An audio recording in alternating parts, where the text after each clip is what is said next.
وجبت ايه تاني؟ اشجيني. انت كنت كاتبه مكرونه مقصوصه وسباجيتي واقلام. جبت كيسين مكرونه مقصوصه واتنين سباجيتي ودسه اقلام، بس صحيح مش كتير دسه اقلام. انت تعملي ايه بالاقلام دي كلها؟ هشخبط بيها على الايام السودة اللي عشتها معاك. هو البعيد ايه؟ مفيش فهم خالص؟ فيها زنات. هو انا قلت في ايه تاني؟ ابدا. هو انت بتغلط في حاجه يا غلطه عمري؟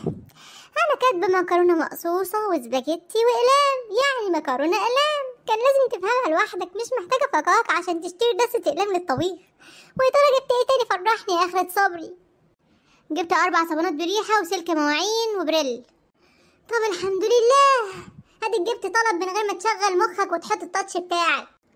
ما انت لو تثقي فيا شويه هبهرك. بس صحيح، انت هتشرب البريل ده ازاي؟ ده انا سمعت ان طعمه مر قوي. ها؟